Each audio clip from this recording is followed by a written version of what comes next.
absolute thrill here in the Keith Levine Suite to introduce, you'll see glimpses with the wonderful Jemima Drury, introduced by, in conversation with Zoe Howe. Thank you very much. Thank you, Daryl. Yes, this is a really exciting talk. I'm really looking forward to this, because we had a conversation very like this one this evening a few years ago on Canvey Island, and it was just when your book had just come out, and the book in question, of course, is Hello Sausages, and we will talk about the intriguing title for those of you who don't know in a little bit, but it's a beautiful collection of Ian Drury's lyrics and notes and all sorts of exciting ephemera. So we'll be talking about that in a bit, but yes, welcome, Jemima. Thank you, Zoe. We are going to discuss in a while his style of writing and the lyrics he wrote, and sort of go into a few of those in a bit more depth. And I thought I would sort of put his writing into context, if you like, by talking about his background, and not in too much detail, but just, I think it's really interesting what led into his writing career, why he, as a person, became a writer, what was significant to his background. And I think there are some things, I think in hindsight you can always look at a writer and go, yeah, that's because they grew up like that, and that's because his parents were like that, and the life he led before. And I think that it's very, very clear with my dad, who I'll probably just call Ian for this, to make it a bit easier. But he had a very, very eclectic family, and I think that's the first thing I would definitely turn to when trying to understand how he was as a writer. He had this incredible mix of influences, and he had a very middle-class mum, quite a working-class dad, and both of them very colourful and quite quirky and different. And it's not just... I suppose it's a kind of nature-nurture situation where you can definitely see his nature coming through in his writing, and then you can very clearly see his nurture over the years.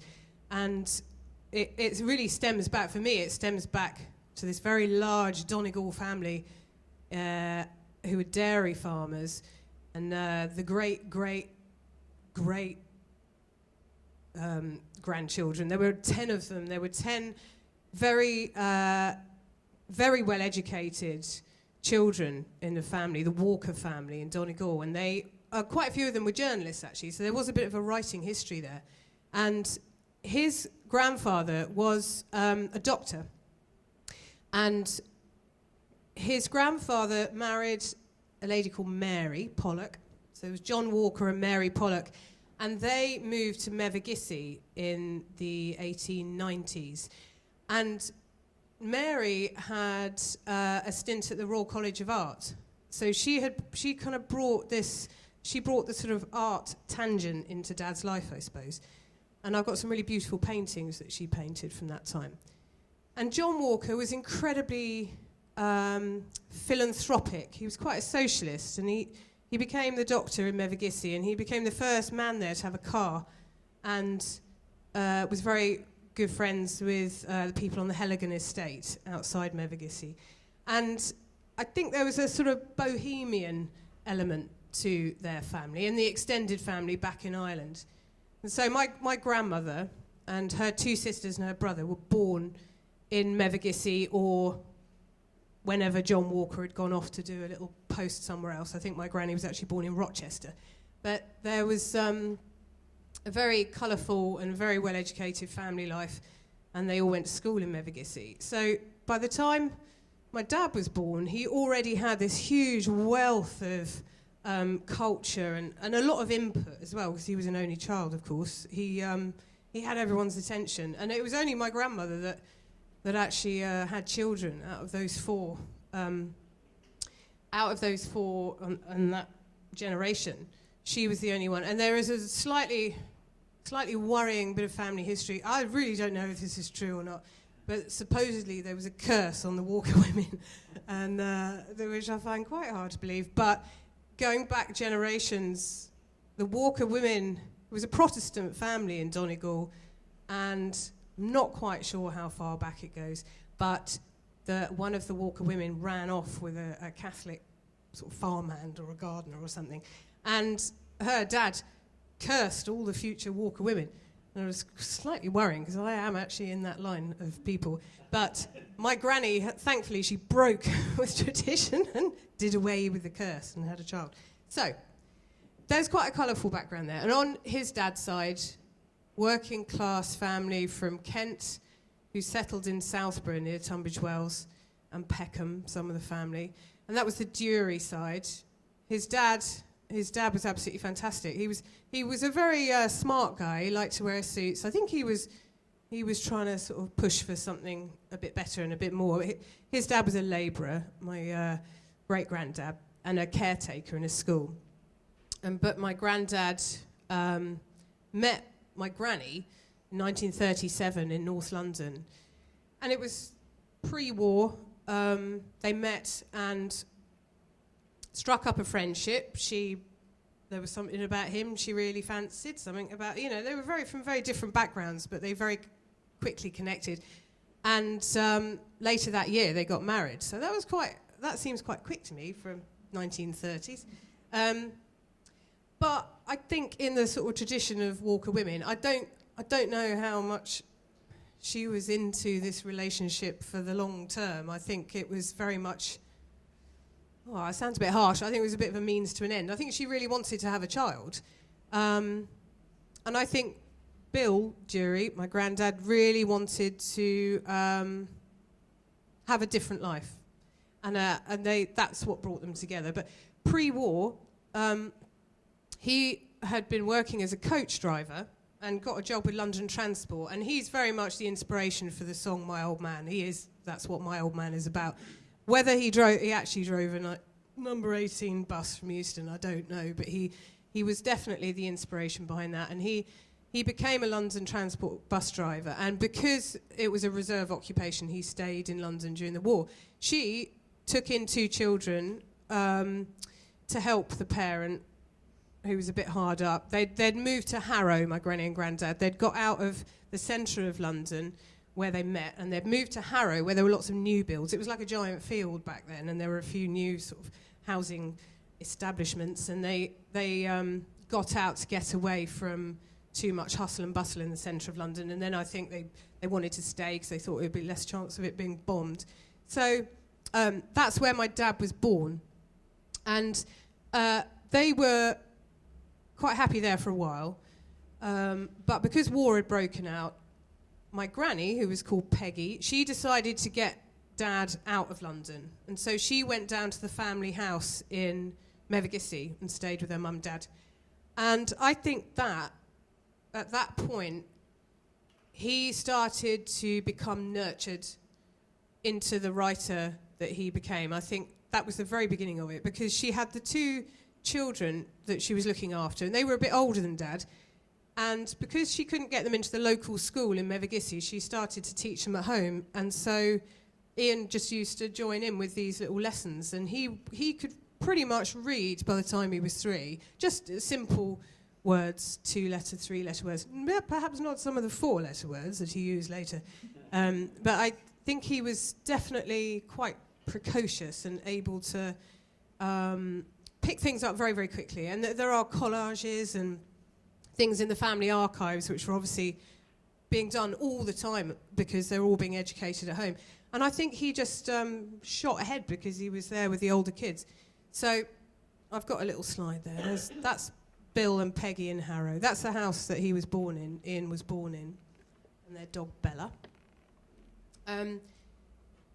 The war finished, and I think the move down to Mevagissey created distance between Bill and Peggy, and they didn't really ever get back together properly. I think he very much wanted to. I think he wanted to have his family back.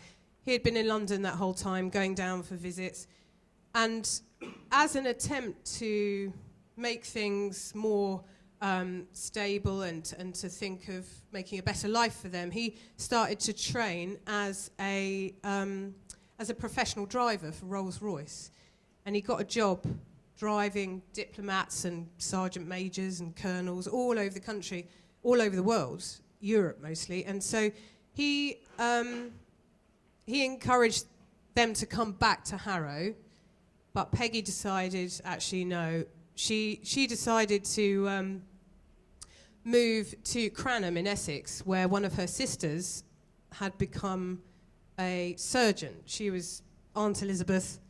This is Ian's auntie, Auntie Nice, he used to call her. And she'd got a lot of medical training. She became a surgeon and a paediatrician, I think, to be precise. And so they moved to a cottage in Cranham in 1946. And that was really it for Peggy and Bill. They didn't get back together. I think they had an attempt or two, but it never really carried on. So Bill didn't live with the family again. And so Ian, by the time he was 5, he was at school age. He started to go to school in Upminster Infants, I think he went to. And he was a bit of a tyke, really, because he'd been educated at home. He just was so way beyond all the other kids who were entering school at that age. He was very bored and very reactionary about it, and she said he used to take his clothes off in the middle of the street because he'd sort of refused to go to school. So he was tricky, and this picture is quite interesting because he's 5. This is pre what happened next. A very devastating thing happened to him when he was 7, and he caught polio. And this is one of the only photos we've got of the family before he caught polio. So that's the next thing, really, that starts to shape his world and his, I suppose, sharpens his mind to become the type of writer he became. He went through this patch of lots of attention, lots of reading, writing, listening to radio, going to films. They went to pantomimes. Very cultured upbringing, especially with the 3 sisters. The 3 sisters, Peggy, Elizabeth and Molly, they would sit and have massive discussions all the time, and he'd be part of that in the household.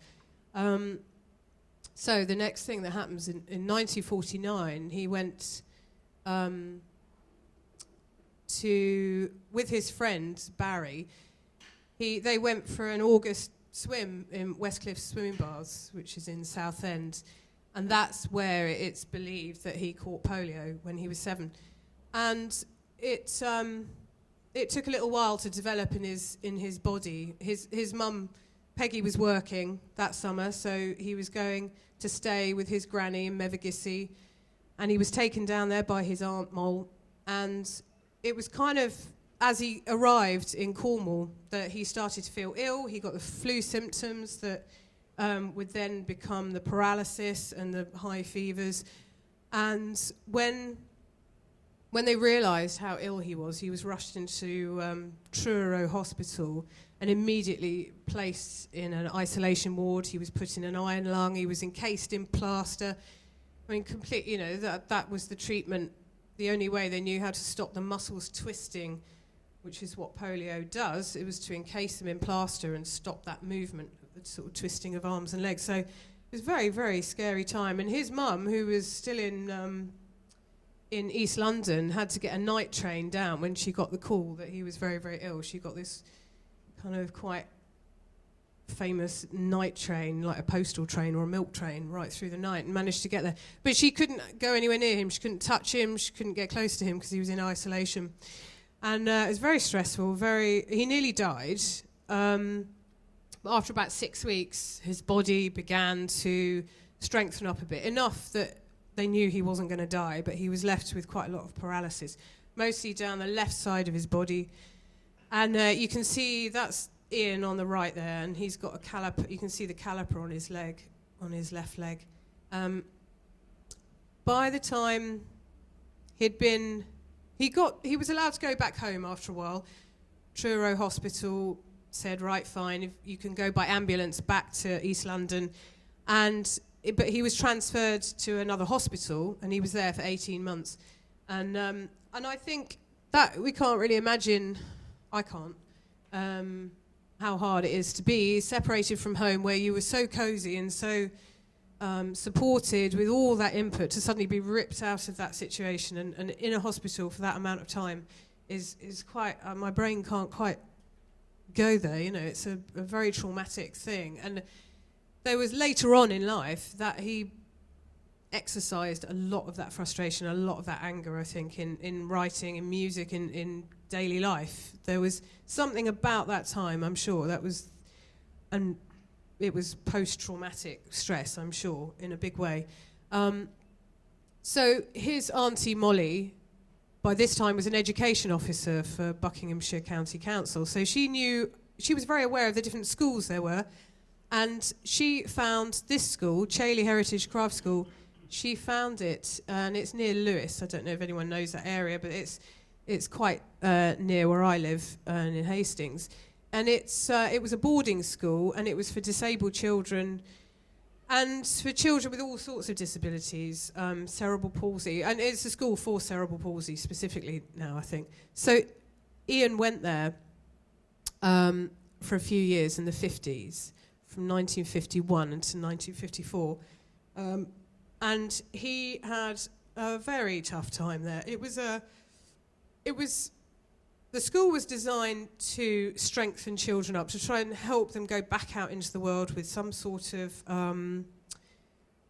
trade. Actually, they learnt cobbling and basket making. They learnt different things that they could go and do. It was quite a philanthropic idea, the idea of the school, but it was also incredibly tough. In reality, it was very abusive, and there were lots of very terrible things that happened to him and a lot of the other children. And it was something Ian talked about as strengthening, in the sense that you had to learn to fend for yourself and be independent, but also incredibly damaging, because there was physical, mental abuse there on quite a grand scale.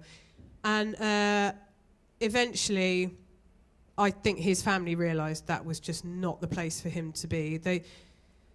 I think he gained a lot of independence, but while he was there, I think he really learnt to become a bit of a bully, to be honest. I think it toughened up his character, it toughened up his life to a point where he was not always the most pleasant person, and he could draw back on that in an argument, or when he was drunk later on. You know, it would just, that time would come back out. So, in the interest of trying to get him a good education, he switched to this school. There he is, little cheeky chappy. He went to the Royal Grammar School in High Wycombe, and this was near to a doctor that was treating him and his physicality, who had been quite influential and helpful. So again, his auntie Molly found in this school, it was another boarding school, very academic, and interestingly, he talked about hating that school even more than Chailey, so it didn't go too well either. And but this is where the interest in music really began, because he was of an age that other boys were starting to listen to records that could be bought. There was music coming over from the States. There was a lot of, there was Elvis, there was Little Richard, there were all sorts of, and you could go into the local shop down in the town in High Wycombe and they'd sell singles, and he started to collect those. And then eventually from trips home, the denim started to appear, and the quiff. I think I've got a quiff. There's a quiff. And so his style started to change. He started to want to play music, but being disabled, he didn't really think he could. But there were guitarists and drummers at school, and somebody said, oh, why don't you play the washboard? We'll start a skiffle band. So they did. They started little bands at school, and he started to play. But also he was getting interested in drawing and art, and he began to draw, which were then probably incredibly racy ladies in sort of lingerie catalogues and things like that. And everyone would sort of queue up and say, oh, Ian, can you draw me that one? And so he got a bit of a reputation for drawing semi-naked ladies. In fact, that fascination never left right through art school for several years.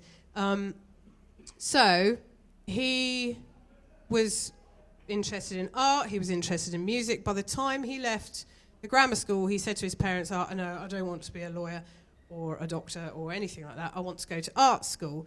And they had a very big family meeting about it, the sort of converging of the matriarchs. and decided, oh, well, okay, we'll let him pursue that. And so off he went to Walthamstow Art School. And really I think that's when the music career began, because again, there in a lot of art schools in the 50s and 60s, there were pools of people that you could get together with and then form a band, and social dances and gigs were happening. And I think Ian was the social secretary at Walthamstow for a while, and he put on Tubby Hayes. I think he said he had a choice between the Beatles and Tubby Hayes. He went, Tubby Hayes, let's have them. And so he was very involved in music scene, and he met some very influential friends. Peter Blake was teaching at Walthamstow at this time, and he went on to the Royal College of Art, which is where Ian and about 13 other students from Walthamstow graduated eventually in 63. So he was here from 59 until 63, and lots of lifelong friends and musicians. Terry Day, and Terry was very influential because he had jazz records. And so Ian got interested in lots of different music, and they were out to the Soho clubs all the time, seeing Ornette Coleman, whoever was playing at Ronnie Scott's. So a massive passion for music, and that was this constant sideline at art school. So he went on to the Royal College in, this is at his mum's cottage. When the sisters all retired, they moved to Devon and managed this National Trust cottage, and that's him. Not quite sure what year that is actually, but he got into the Royal College, and that's where he met my mum, and who was a fellow painter. So the painting career was very serious. It was an incredibly concentrated time. I've since done an exhibition of his artwork. I did it a couple of years ago, and it became so apparent. He'd never shown his work in a show before, so I was the first person to do that for him. He'd been at a couple of group shows in the 60s, but he put all the art in a drawer, basically, when music happened. He didn't rate himself, and I can't believe it, because he was phenomenal. And he was an incredible draftsman. The detail close up with a lot of the drawings. So that's a graphite pencil drawing with lots of coloured pencil behind. And I've got hundreds of drawings like that. They're incredible. So he got more and more serious while he was at the Royal College of Art. He was getting more and more serious about music. And he formed a little band. And they didn't have a name. They weren't particularly serious, but they started to do gigs at the college. And eventually, after he left the Royal College of Art in '66, he got a job teaching at Canterbury School of Art. And I think quite quickly into that job, he was kind of more interested in poaching the students to be guitarists and drummers than he was he was quite serious about teaching. Sorry, Dad. He was very serious about teaching. But he wasn't cut out for it. I think he knew that after a year or so. So by 1971, he was gigging quite a lot, and I think gigging was getting in the way of anything else. And his very close friend, Ed Spate, who's a very fine guitarist, who had also been at the Royal Grammar School, he had stayed as a very close friend the whole time, and he got together with Dad and a few students, Humphrey Ocean and Chris Lucas, and they formed Kilburn and the High Roads around 1970. And Ed was the person that said to Ian, "What, we keep doing covers? We're doing Johnny Be Good and Alma Cogan numbers. Why don't you write something? You're really wordy, you're quite good, quite funny."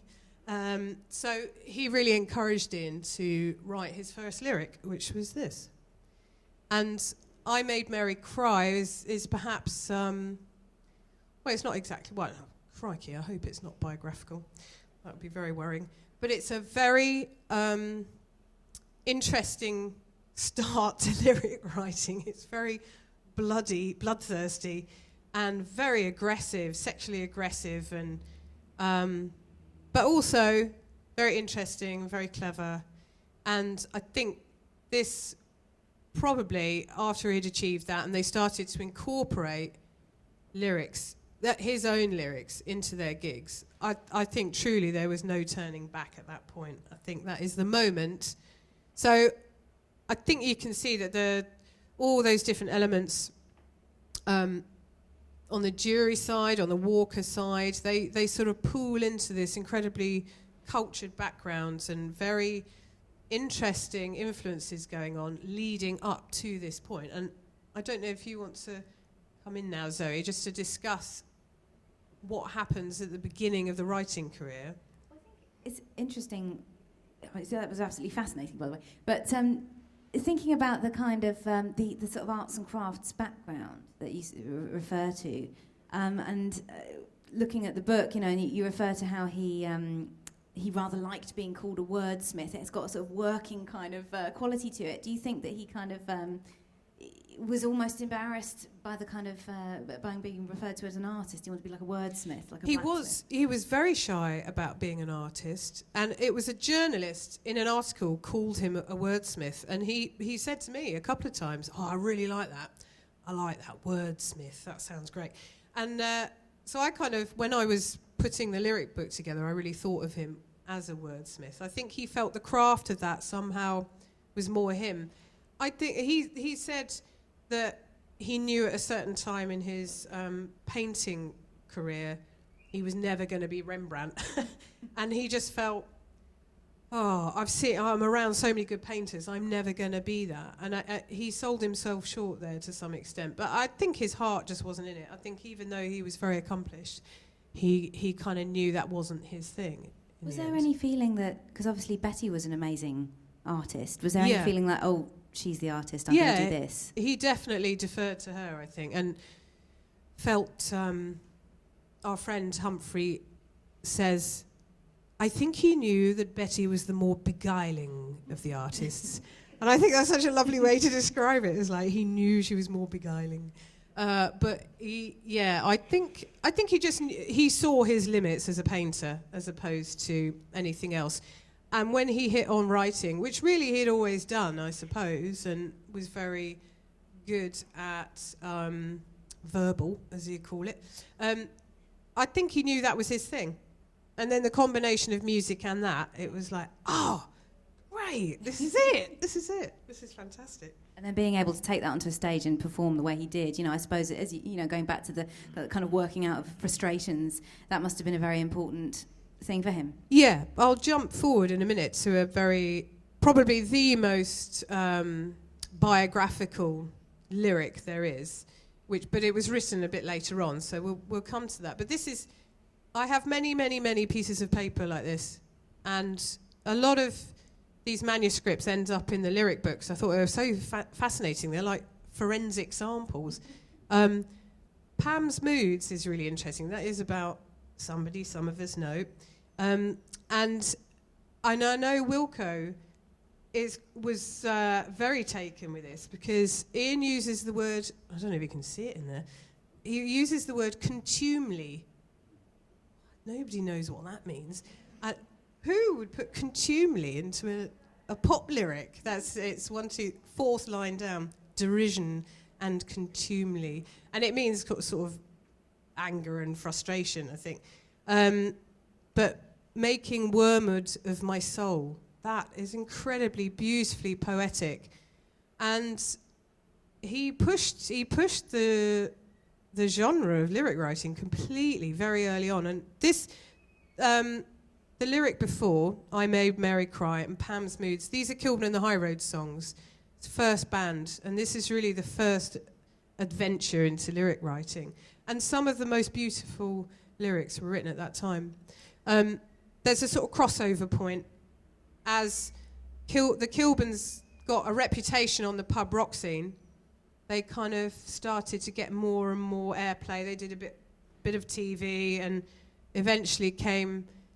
This was one of the first songs that had a proper bit of airplay. Possibly, I think it was Old Grey Whistle Test. They may have been on singing this.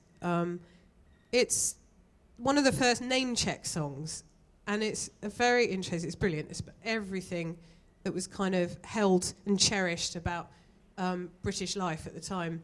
And it's absolutely wonderful. It was covered by Max Wall, a sort of comedian and mime artist who was very much on the cabaret circuit and music hall.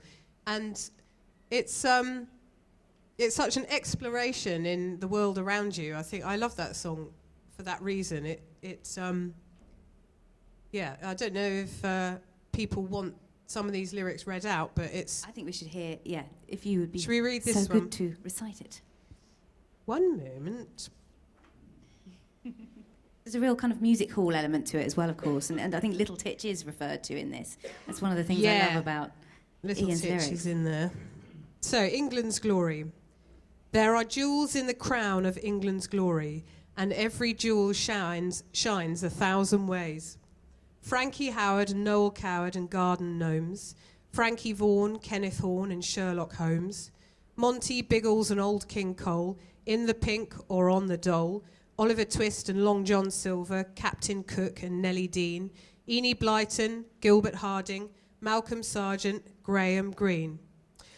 All the jewels in the crown of England's glory, too numerous to mention but a few, and every one could tell a different story and show old England's glory something new. Nice bit of Kipper and Jack the Ripper and Upton Park, Gracie, Scylla and Maxie Miller, Petulia Clark. Oh, I say Petulia because somebody told me that on stage he would sing Peculiar Clark, just as a bit of a wind-up. Anyway, Petulia, I like to call her. Winkles, Woodbines, Walnut Whips, Vera Lynn and Stafford Cripps, Lady Chatterley, Muffin the Mule, Winston Churchill, Robin Hood, Beatrix Potter, Baden Powell, Beecham's Powders. I've had one of those this evening, actually. That's raging through my system right now. Yorkshire Pud, with Billy Bunter, Jane Austen, Ray Ellington, George Formby, Billy Fury, Little Titch, Uncle Mac, Mr. Pastry, and all. Uncle Mac, Mr. Pastry, and all.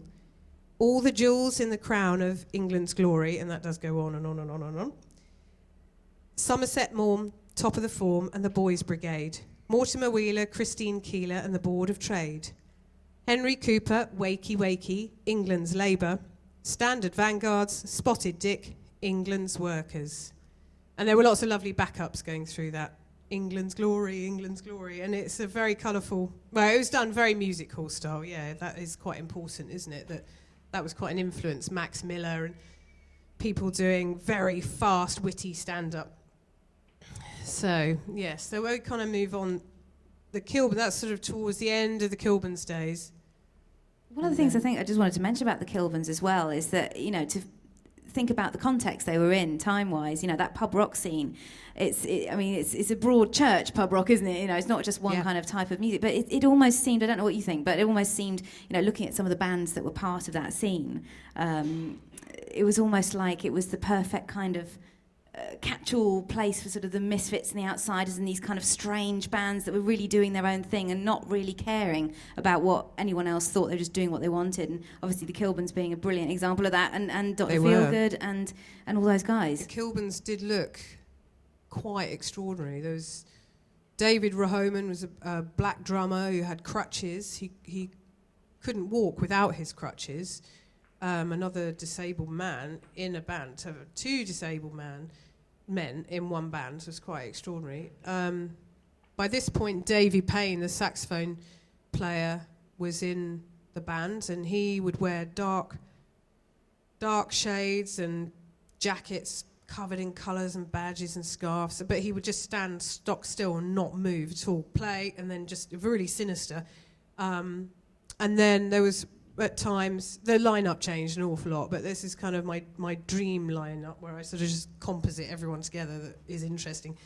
Rod Melvin, a keyboard player, was very, very flouncy on stage, and then Keith Lucas would wear a suit covered in licorice all sorts, the print on the material, and then Ian was very menacing, and people have described him as sort of leering and lurching, and they do these little pub rock gigs, and people, there are sort of lots of famous anecdotes about pub landlords just going, Jesus fuck, what is this? And calling them the Muppet Show. And I think that happened later on, but with the Blockheads. But yeah, just an extraordinary eclectic mixture of people, and not your norm at all. But it did allow for that, didn't it? The pub rock scene, definitely. And it sort of, and I suppose one of the things that's sort of very appealing about punk is that it sort of it allowed for the sort of slightly strange people, it was the eccentric people, and that was absolutely the kind of the start in a way, I suppose. It was perfect, wasn't it? And they were rehearsing in your house as you were growing up, is that right? Yep, there was a country house in a little village called Wingrave in Buckinghamshire that we moved to when I was about 1. So in 1970, we had to leave London and find somewhere cheaper and easier to get by in, and it allowed my mum to have a studio in one of the rooms. So we took over this old vicarage, and the deal was that if Ian and Betty could do up the house while we were there, they could have very, very cheap rent. So we sort of looked after the house. So I was 1, and then my brother was born there in 71, and the Kilburns would be there every weekend, or Ian was teaching at Canterbury School of Art at this time, and the Kilburns would be there kind of thrashing the crap out of all their songs, so much so that the sort of very big posh house across the pond, the other side of the village, sort of came over and complained about the bass drum. I think they were just these kind of beatnik nutters that turned up in this very quiet Buckinghamshire village. But nobody's forgotten those stories. To this day, they're talking about that time. It was very funny, and there were hundreds of people in and out of that house because it was quite big. So lots of different people stayed there, and it was very, very colourful time. But sadly, that is also the time when his life changed so much so that he ceased to be able to maintain being a family person. So he left us basically and just had to establish himself in London so that he could continue with music. It was that horrible moment when he had to make a decision, I think, around 1972. Actually, this has taken off enough that I need to go and do that more. And my mum was very philosophical about that and sort of let him go and do it and said, no, really, you have to, because he was probably harder work at home, I would imagine. Right. But yeah, life with that was very difficult, I imagine. If you're a family and having all of that going on in the house as well, it's not very conducive, so it was a little bit difficult. This song, Razzle in My Pocket, this was written around the Kilburns' time. It wasn't actually recorded till much later in the Blockheads days. I think this is a very interesting, I'll read this one because it's a lovely story. There are some quite strong biographical elements to some of these because I think this is an actual incident. So Razzle in My Pocket. In my yellow jersey, I went out on the Nick. South Street, Romford, shopping arcade. Got a Razzle magazine. I never paid. Inside my jacket and away double quick. Good sense told me once was enough, but I had a cocky eye on more loose stuff. With a Razzle in my pocket, back to have another pick. Instead of being sneaky, I strolled inside. I put my thieving hand on something rude. I walked right out with a silhouette of nudes. Hold on, sonny, said a voice at my side. I think you've taken one of my books. Passers-by gave me dirty looks. Not me, mister, I bravely lied. We stopped by the window of a jeweller's shop. If it's money for your lunch, I'd have given you a loan. Have you got any form? Were you on your own? Round to the station and we'll tell the cops. I'm ever so ashamed. It was wicked and rash. Here's the book back and here's the cash. I never stole before. I promise I'll stop. Crime doesn't pay. You've got honest eyes. If we go to the law, another thief is born. And I'll get the book back creased and torn. So return what you've taken and apologise. I gave him back his nudie book. I said I was sorry and I slung my hook with a Razzle in my pocket as the second prize. It's lovely, sort of telling a tale of utter naughtiness. Well, it's one of the great things about Ian's lyrics is the sort of taking of the mundane and twisting it and giving it a kind of slightly, warping it a little bit. And so that was a Kilburn High Roads era. Kilburn's lyric. written, and then by the time he actually recorded that with Chaz Jankel, who was then his Blockheads compadre and co-writer, largely. And that's, it wasn't till 1977 that happened, which is interesting. So there were a lot of lyrics in the drawer on the back burner the whole time, and they didn't always see the light of day. And it was quite difficult putting the book together chronologically like that. I had to decide to do the recording date rather than the written date, Right. often, because I kind of felt the lyrics should be marked by when they were actually out into the world rather than conceived, if you see what I mean. It didn't always follow, but... One of the things that I love about the book, and I'm sure that those of you who already have it will know what I mean, is that alongside the lyrics and the way they've been printed, literally as is, creases and all, you also have these kind of bits of paper with just ideas and like sort of shopping lists of sort of thoughts. And one of my favourite ones, and I think I got this right in thinking that they are, before Kilburn and the High Roads was named as a band, there's a sort of selection of ideas of band names, and there's just some fantastic ones. I think Nervous Piss is one. Yeah. The Tights is actually my favourite one, and Chutney, which was also great. Just little things like that, and they kind of give you a real idea of the process, the thought process, and you see all the kind of crossing outs and things like that. Yeah, please do. He has got Kilburn and the High Roads at the top of the list, thankfully. But these were the other suggestions of what to call a band.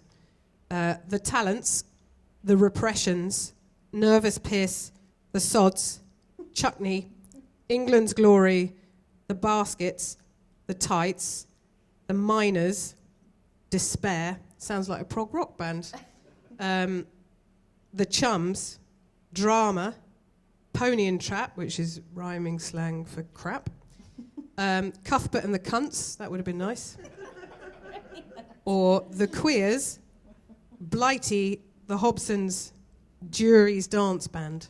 So that pretty much covers every genre of music there. Not worried about radio play if you had a Cuthbert and the Cunts. Yeah, lovely.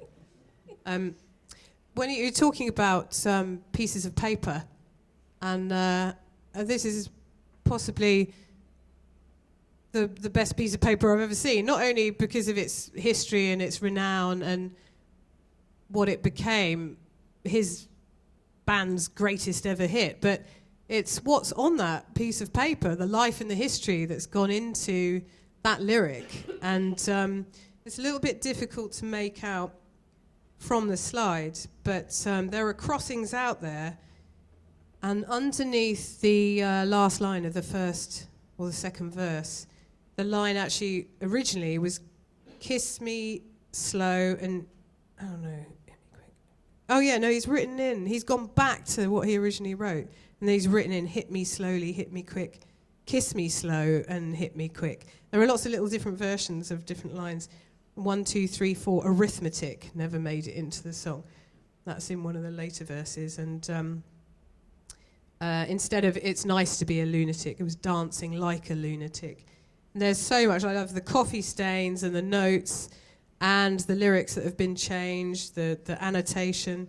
It's all there, isn't it? It's fantastic. And if you hold that piece of paper up, his typewriter has punched out all the O's. The typewriter was quite an old Corona, and you can actually see light coming through all the O's as you hold the piece of paper up. So it's just got it all on every level. It's fantastic. I mean, a quick glance down the contents list of the book just reveals what seems like hundreds and hundreds of titles, and some of them are familiar, loads of them aren't actually, but they're all kind of very intriguing, and they all kind of draw you in, and some of them are quite simple, and a lot of them are quite dark, aren't they? Like they are. Like, you mustn't. I don't know. There's just something a bit. There's a lot of darkness in some of the songs, aren't there? I was going to read the Hey Hey Take Me Away, which is the... It doesn't get much darker than... Going back to the Chailey Heritage years, when he was at the School for Disabled Children, he, much later on in the 80s, wrote a very, very vitriolic lyric. And it's the only one, really, where he delved into some really dark patches of his life. Well, I'm going to read it because I think it's quite interesting, and he never did it again. He didn't ever kind of vent his spleen in quite this way. So it's called Hey Hey Take Me Away.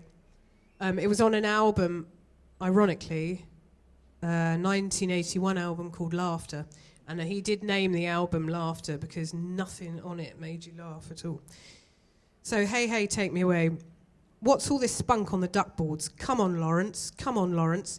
Let's go out and have a prayer meeting. Take a chance with our new shotgun. Hey, come on, Lawrence. It's time we escaped again, my son. Oi, come on. Hey, hey, take me away. I hate waking up in this place. There's nutters in here who whistle and cheer when they're watching a one-legged race. And a one-legged prefect gets me in bed, makes me play with his dick. One-legged horn and he's shouting the odds, driving me bloody well sick. When I get better, when I get strong, will I be all right in the head? They're making me well if they're caring for me. Why do they bully me and punch me? Why do they bash me and crunch me? Some of the counterpanes are pink and other ones are blue. Hey, hey, take me away from the ones that go mad every night. They're crazy and dangerous one-legged sods who have to sit down when they bite. One-legged Peter who knows bloody well he's got worse ever since he came in. This other poor cunt, he was born back to front and he's always got stuff on his chin. When I get better, when I get strong, will I be all right in the head? Give me a sweet and accost me. I do hope that God hasn't lost me. The lino is brown and the walls have been scraped with blood where someone has hanged themselves. I hope so. Got it? Hey, hey, take me away. I'm the first to put last in the past. Take the handcuffs away and please do what I say because I hate the untouchable caste. I want to be normal in body and soul and normal in thought, word and deed. And everyone here will whistle and cheer and be happy to see me succeed. Cheerful Charlie Ashforth, now that I'm better, now that I'm strong, will I be all right in the head? Grey worry lines in all my designs and life isn't rosy, it's red. As to why I wrote this song, I ain't done nothing wrong, but I'm unhappy. Question, do you blame your life on life and say it all began before the nappy? Hey, hey, take me away. Hey, hey, take me away. And there's a refrain of that goes on and on. Ooh, well, I mean, it's, pretty dark, really. And it's almost exactly the things that happened in the craft school. And I don't think I think he just felt that one time he needed to tell everybody. And didn't really ever mention it again. That was on Laughter, so that's... Yeah, that was by the 80s. He was not in a happy place then himself. He was feeling very down. He was depressed. He was addicted to Mogadon tablets and sleeping pills, drinking a lot. The band will say he was just in a very, very, very dark place, and it took a long while and a lot of breaks and going away to get over that. So, yeah, I think that's why that sort of feeling that was buried deep spilled out at that time. It was several albums into a career, and they were all knackered. It was time to take a break, really. And it was one of those classic things when after New Boots and Panties he was sort of encouraged to keep writing, keep doing more.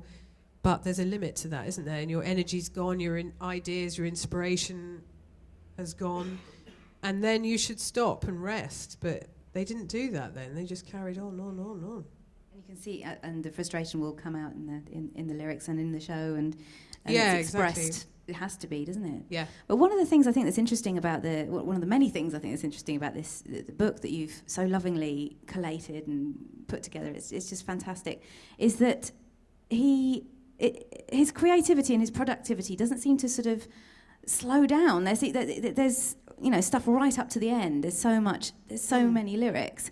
But of course, he sort of changed, didn't he? His character would become more mellow, of course, particularly after his illness. And then you have a contrasting lyric like One Love, for example, or I Believe, totally different in tone and mood. Would you say that he'd sort of found, made peace with his past? Is that possible? Definitely. I think the later albums in the 90s, definitely, the fun had come back to making music. So I think he was very happy to write for pleasure again, write for joyful reasons, and he was having more children, and it was a bit of an antidote to losing his mum and my mum in the 90s. I think he was very happy to get back with the Blockheads. There was a big hiatus for them where they didn't play together, and they would come together for the odd gig, but there was no proper touring or albums going on.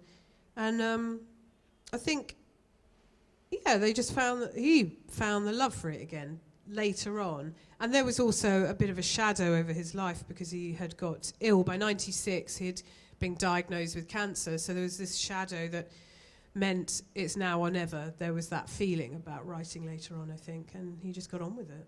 Definitely, yeah. There's a lovely sort of scrap of. Oh, there it is. Do you want to read it? I'll read. I believe. There's a lovely contrast from. This is one of the later lyrics, isn't it? And it's very jolly. I got to read this to David Attenborough in the summer in Richmond Park. Don't know, a very long story, very strange and surreal, but he was sitting on a bench when I read it. It was great. One of the best moments of my life. So I believe in bottle banks and beauty from within. I believe in saying thanks and fresh air on the skin. I believe in healthy walks as tonic for the feet. I believe in serious talks and just enough to eat. That's what I believe, although it seems naive. I believe in Santa Claus, to give is to receive. That's what I believe. I believe in Bob a Job and life in outer space. I believe an open gob does nothing for your face. I believe in being nice in spite of what you think. I believe in good advice and not too much to drink. That's what I believe, surprising as it seems. I believe that happiness is well within our dreams. That's what I believe, although it seems naive. I believe that peace and love are there to be achieved. I believe in being fair, St Pancras Station from the air. I believe in taking care, moonshine sparkles in your hair. I believe in being true in everything you try to do. I believe in me and you, and I hope you share my point of view.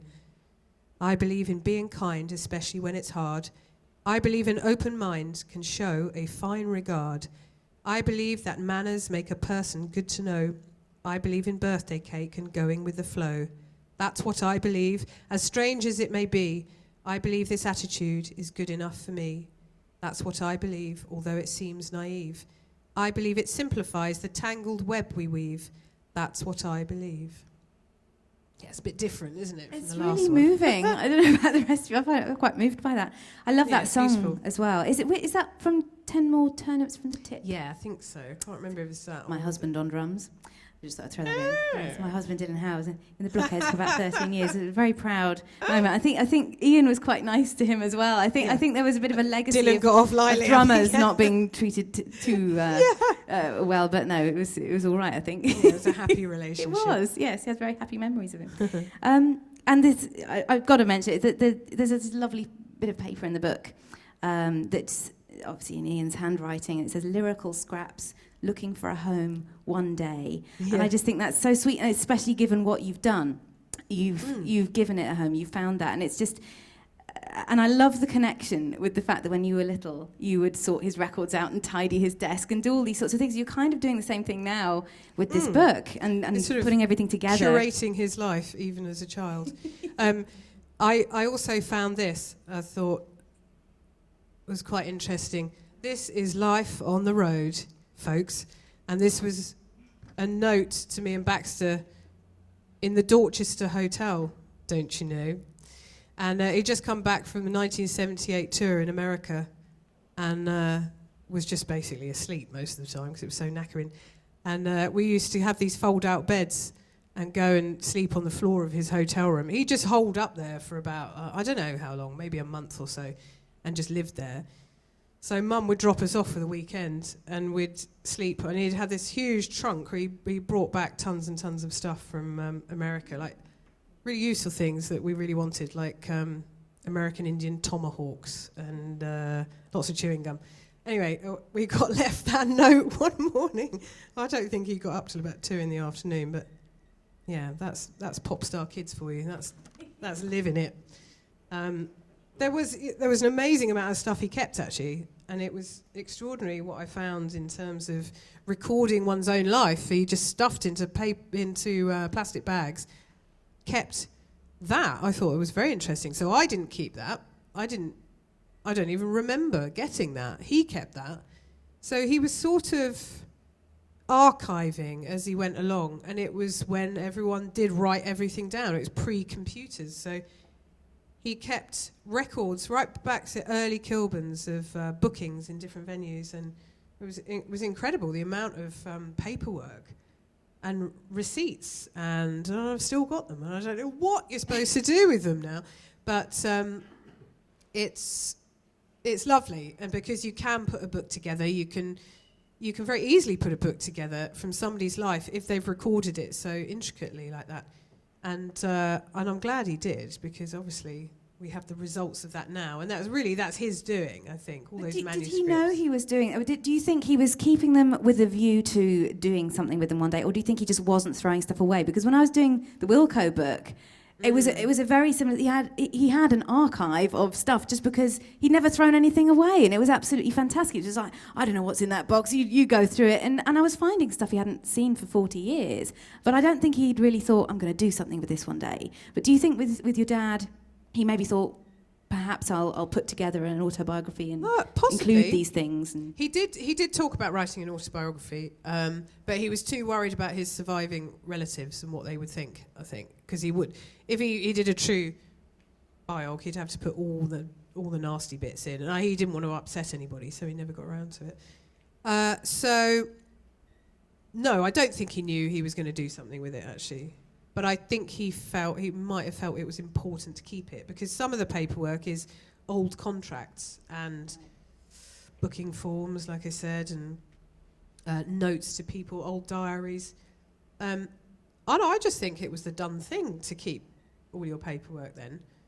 There wasn't so much emphasis on getting rid of everything and transferring it all onto a terabyte of memory somewhere. Because his mum did it and his dad did it.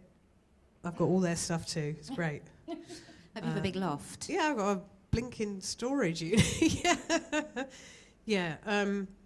I think it was just people didn't consider getting rid of stuff in quite the same way, like you wouldn't get rid of photos, perhaps. I don't know. Well, thank goodness he did, because the result is just amazing. And I think we should talk about the title. I'll let you tell the story, because it is fantastic. The Hello Sausages title is where he wrote that. That was the last thing he ever wrote. So I felt I had to put it on the book. And he was very, very ill, and he had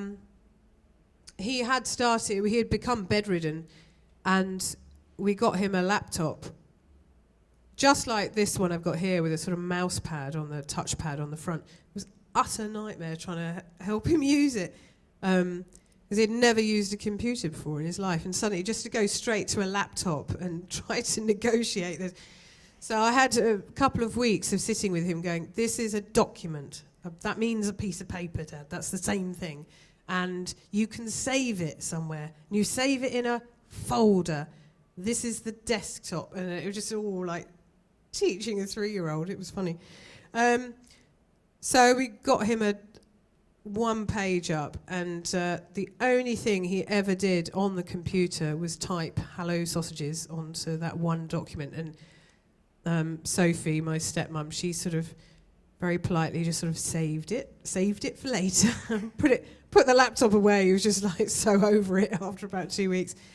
But when I was putting the book together, I thought I'm going to use that. If I asked everyone if it was all right. I got the family blessing to use that last phrase, but I felt it was quite interesting because he did write it about 10 days perhaps before he died, and it was almost like a sort of message to the next world. I felt there was that element to it. It was like, I'm coming, hello sausages, and I thought it was quite funny. It had a funny side to it, but it's such a sort of Ian-y, slightly Cockney-ish phrase as well, isn't it? And the fact that he wrote hello instead of hello, it's a bit hello. So yeah, maybe it was a bit musical as well. But yeah, that's how it ended up being the title. I love it. I think it's fantastic, and it's a wonderful book. I've been given the signal we're running out of time. So does anybody have a question for Jemima? Don't be shy. I think we might be questionless. That's fine. Well, all it remains to do is to say thank you very much to Jemima. Thank you, Zoe, a fabulous as well event, and do get a copy of joining in. Oh, it was my pleasure. So, thank you very much, Jemima. Thank you.